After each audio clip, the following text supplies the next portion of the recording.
this morning. Mom and I are heading out to the sweet corn field right now to get sweet corn for her for the farm market.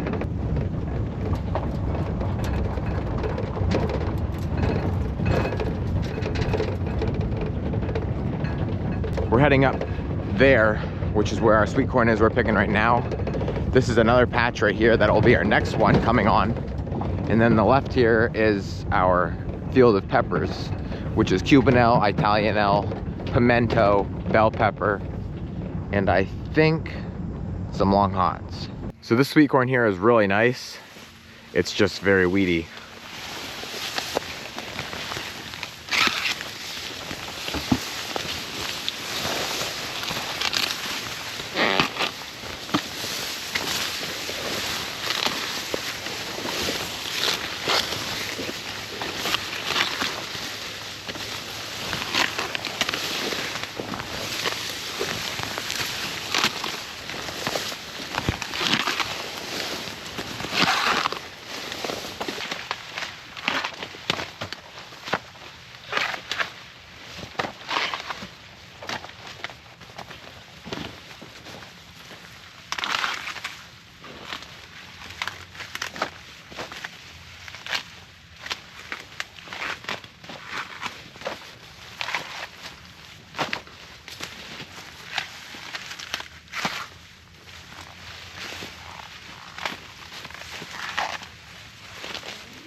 We just got back here to the shed with the corn, 1 crate of cabbage, which we're gonna go out here pretty soon and get more for the Scranton Farmers Market. While we were doing that, the guys went and got eggplant. Again, beautiful, just like they've been. Mom, yesterday, while we were at market, got a bunch of tomatoes for the table and just for canners. There is 3, 6, 9, 10 boxes here, another 4 there, and 5, oh, here's another 2, 3, so I don't know, there's close to 20 boxes here altogether. Mom came back up to the coal crop field for some broccoli, and now Eric and I came up here to grab an order of cabbage. We already got 45, we need 60 altogether, and then we're gonna also get some for the Scranton Farmers Market. And then we have these crates here for kohlrabi we're gonna get, and then we're gonna move on to the other side for collard greens.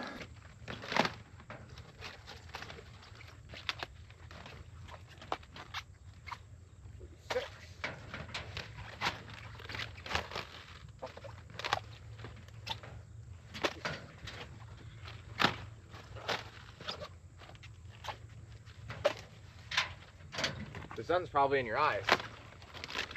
Yeah, it is. Is that 48 or 49? 49.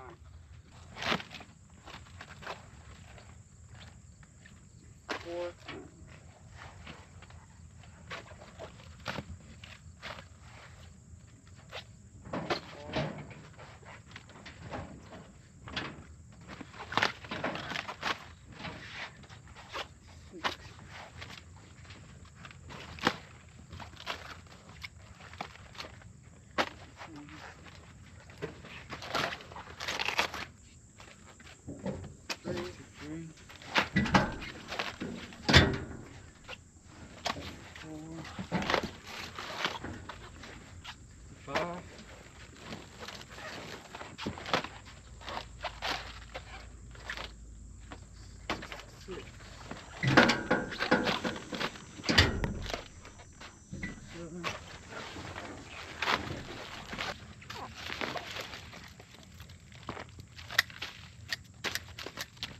You ever try kohlrabi? Nah, I never tried it before. I wouldn't say it's my favorite. It kind of tastes, I don't know if you ever had a turnip, but they say it tastes like between a cabbage and a turnip. And you just eat it raw with salt. I've had it like that where they just put it in soups. Oh, in soup. So.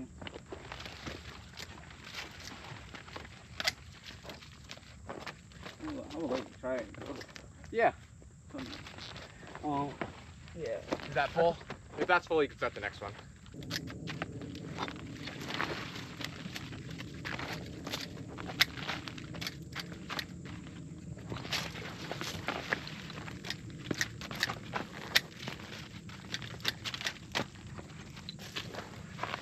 So we got the bin of cabbage, which is roughly somewhere around 100, 105 heads. And then we got the kohlrabi.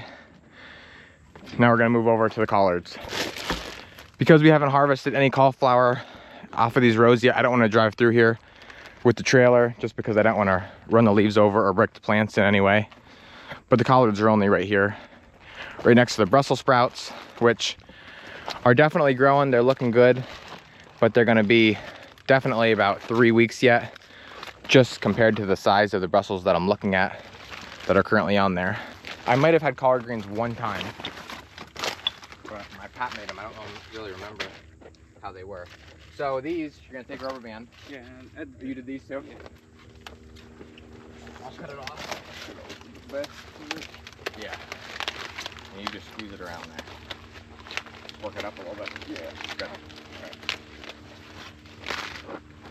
Probably only get around 4 in a crate. Okay.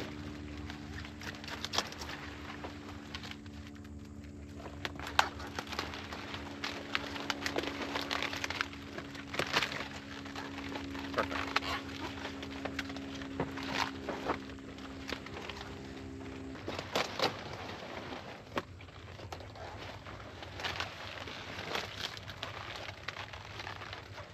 Good? Yeah.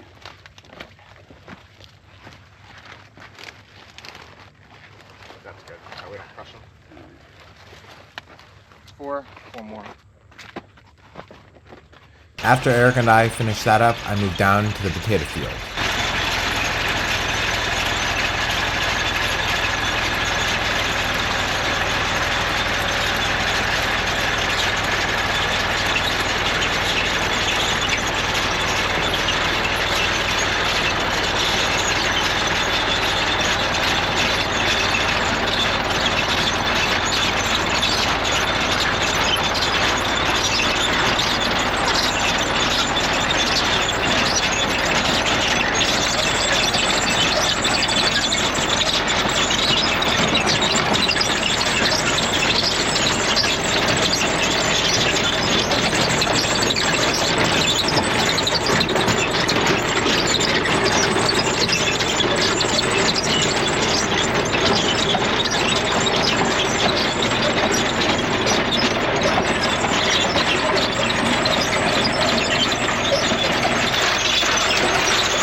So that was the longest dig I've done so far yet this season. That's nothing like we'll be doing here in a couple of weeks when we really start to harvest a lot for storage. But I would say I probably did around 15 baskets, hopefully. That's being pretty generous. I don't think I'll get quite that. It's very dry. We really need some rain again. Like, there's just not much moisture at all. So it doesn't do as good of a job digging. And when I say that, I don't mean like going into the ground, but it's just harder on the digger. The potatoes don't flow as nice, meaning that it skins them up a little worse than what I'd like to see them, but still it's not horrible. The nice thing is that this is the least amount of weeds we've had in years, and so there's not really any weeds to contend with, not getting blocked up, not covering the potatoes. They're just laying right on top of the ground, nice and easy.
gotta pick some of these up so I can back the digger out just to get it out of the field.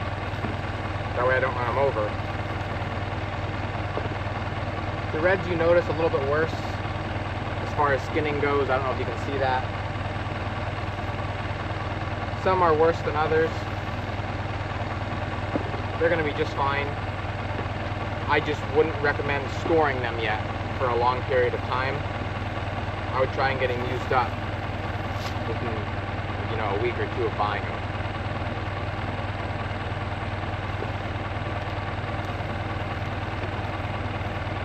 There's definitely more reds, just, you know, in the same distance that I would dig a white. After potatoes, I come out to the farm market with Mom to drop off another load. I haven't been over to the zinnias in a while. Mom said quite a few people have been cutting and buying them, which is good. It's great, actually.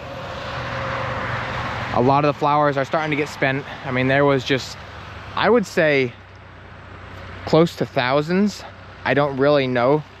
I never counted them, and I'm not going to. But they're still very healthy and putting on a lot of new blossoms. You can see right there, somebody cut one. Right there, somebody cut one. Somebody cut one there. And they're not very old, so that's good. Get as many cut off as possible. It doesn't hurt the plant whatsoever, and people can enjoy them in their own home.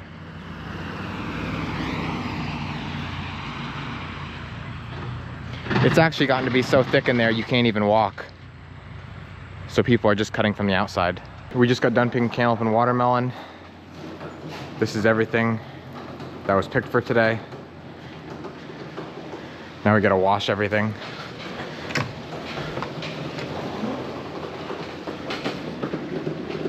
That's mostly cantaloupe with a couple honeydew on top.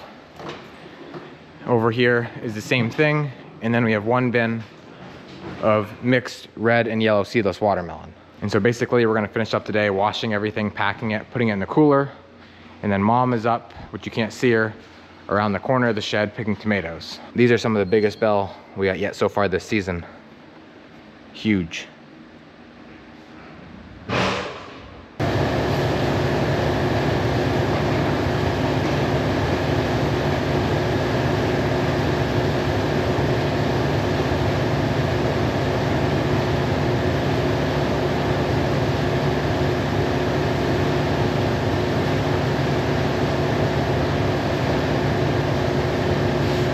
While we're washing, Daisy's taking a well-deserved nap.